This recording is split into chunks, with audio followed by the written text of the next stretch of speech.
Welcome बच्चों, doctor Mridula Sharma स्वागत कर रही हूँ आपका।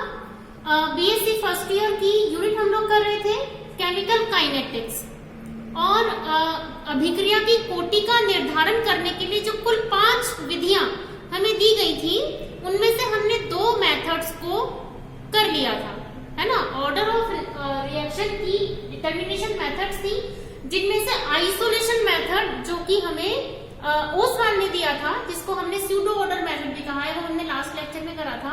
और साथ में था हिट एंड ट्रायल मेथड जो कि इंटीग्रेशन मेथड है, प्रहार और प्रयास विधि जो कि समाकलन विधि है, वो हमने कर ली थी। आज हम करेंगे इसका नेक्स्ट जो मेथड है, दैट इज डिफरेंशिएशन मेथड, यानी कि अवकलन विधि, प्रारंभिक विधि भी हम इसको कहते हैं, इनिशियल रेट मेथड। कैसे कहते हैं बच्चों?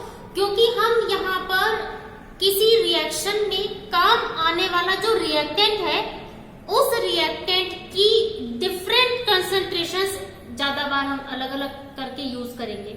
सपोज आपके पास कोई रिएक्टेंट है A, तो उसकी जो सांद्रता है ना, उसको हम अलग अलग करके कंसंट्रेशन चेंज करेंगे। अब ऑब्वियसली रिएक्शन जो है ना, उसकी ऑर्डर चेंज नहीं होती, कंसंट्रेशन चेंज होने के कारण रेट ऑफ रिएक्शन, कितनी फास्टली हमें प्रोडक्ट मिल रहा है, वो चेंज होता है, अभिक्रिया की कोटि अपनी वही रहती है।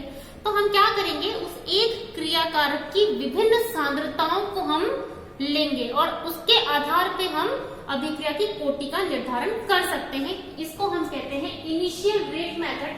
अब हमें पता करना है कि अभिक्रिया की कोटि कितनी है, दैट इज n। तो सपोज अगर अभिक्रिया की कोटि है n, माना अभिक्रिया की कोटि n है और हमने जो क्रियाकारक लिया है उसकी एक बार यानी फर्स्ट टाइम जो कंसंट्रेशन आपने ली है दैट इज C1 और जो नेक्स्ट टाइम कंसंट्रेशन ली है दैट इज C2।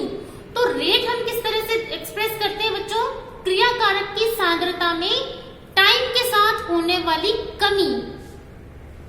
तो देखिए बच्चों, माइनस मतलब कंसंट्रेशन में डिक्रीज हो रहा है, dC1 क्रियाकारक की सांद्रता में परिवर्तन, किसके द्वारा? समय के द्वारा। This is rate of the reaction in terms of reactant. ये हमने क्रियाकारक के पद में अभिक्रिया का वेग एक्सप्रेस किया है। क्या हो जाएगा?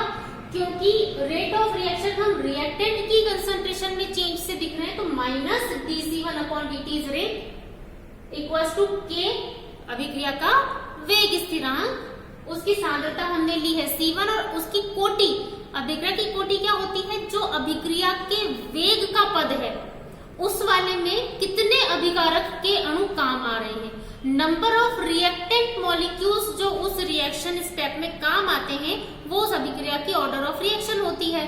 तो हमने क्या किया है, उसके number of molecule that is n, तो वो पावर n अपन ने लिख दी। तो ये हो जाएगी हमारी, जब हमने अभिकारक की कंसंट्रेशन C1 ली है तो ये समीकरण 1 होगी रेट ऑफ रिएक्शन। अब अभिकारक वही है लेकिन हमने कंसंट्रेशन चेंज कर दी, तो हम उसकी रेट को कैसे लिखेंगे? अब उसकी कौन सी सांद्रता जो आपने सेकंड टाइम ली है उसकी सांद्रता में अब परिवर्तन होगा और क्रियाकारक की सांद्रता है तो अगेन माइनस साइन आएगा। तो minus dC2 upon dt equals to again अभिक्रिया का वेग नियतांक भी स्पेसिफिक होता है, वो भी विशिष्ट वेग नियतांक होता है, तो k का मान वही होगा, अभिक्रिया की कोटि वही होगी, केवल सांद्रता अपनी हमने चेंज लिखी है। तो k इंटू C2 की पावर n, ये हमारे पास आ जाएगी 2 विभिन्न समीकरण जो कि अवकलित समीकरण है। देखो डिफरेंशियल इक्वेशंस है। अब अगर हमें कंपैरिजन करना है तो जब भी आप कंपेयर करते हो बच्चों कि एक बार C1 कंसंट्रेशन पे कितना चेंजेस हो रहे हैं, एक बार C2 कंसंट्रेशन में कितने चेंजेस हो रहे हैं, तो आप क्या करोगे? रेशियो निकाल दोगे।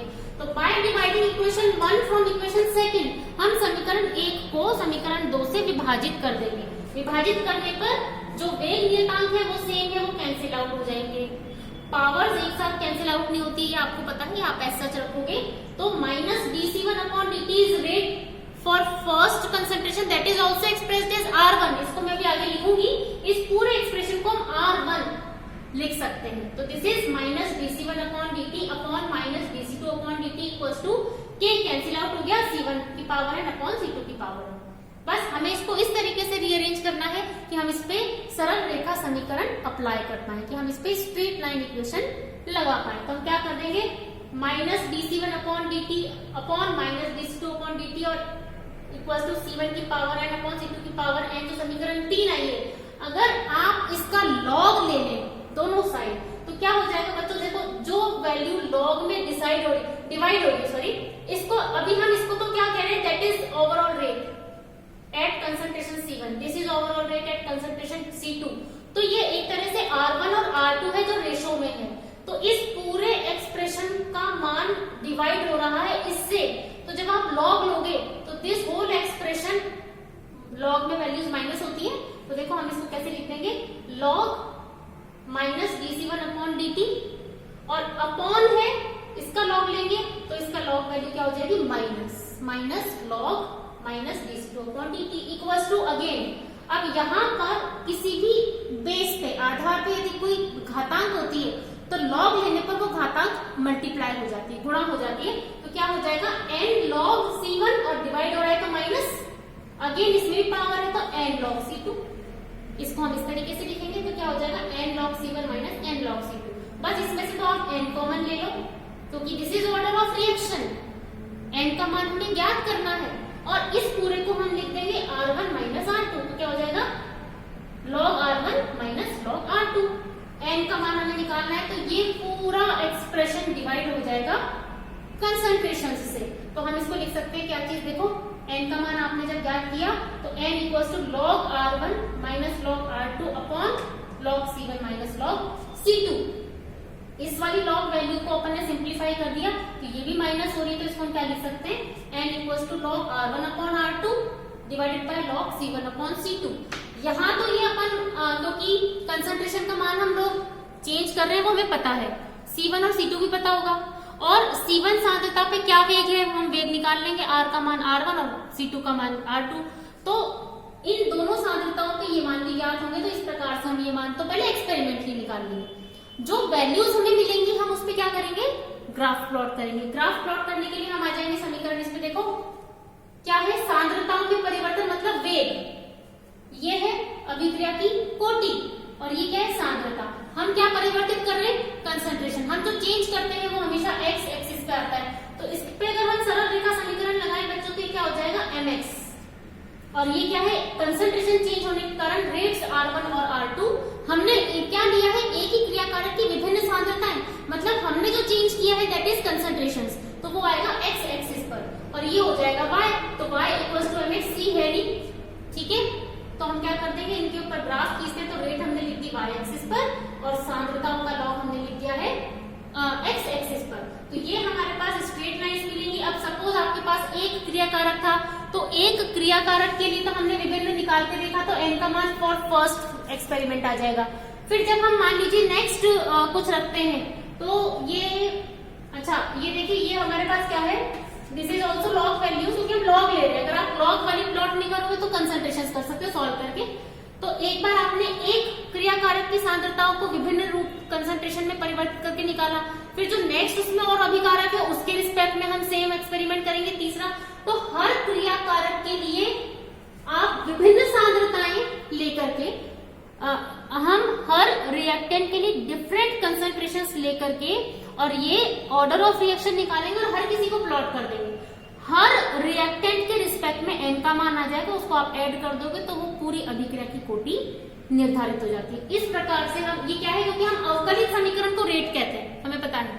इसको अगर हम सॉल्व करते हैं तो हमें इंटीग्रेशन करना पड़ता है, वो हमने पहले कर लिया इंटीग्रेशन मेथड, समाकलन, फिर एंटायर मेथड। तो इस प्रकार से इसकी थर्ड मेथड है जो इम्पोर्टेंट है और हम इसको आसानी से ज्ञात कर सकते हैं एक्सपेरिमेंटली भी।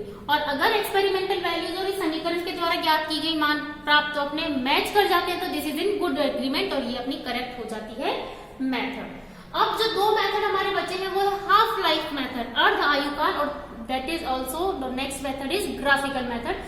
सिंपल ग्राफ, जैसे अभी हम लोगों ने कंसंट्रेशन चेंज करेंगे एक ही क्रियाकारक की, हम पूरी अभिक्रिया के क्रियाकारकों के लिए जो भी समाकलित समीकरण आया या अवकलित समीकरण आया उसके ग्राफ को प्लॉट करके ऑर्डर ऑफ रिएक्शन ज्ञात कर सकते हैं। वो हम करेंगे बच्चों नेक्स्ट वाले लेक्चर में। अगर आपको मेरा ये लेक्चर पसंद आया हो तो आप इसको लाइक जरूर कीजिएगा बच्चों, और नीचे सब्सक्राइब का बटन दिया गया है, आप उसको सब्सक्राइब जरूर कीजिएगा। थैंक यू सो मच बच्चों।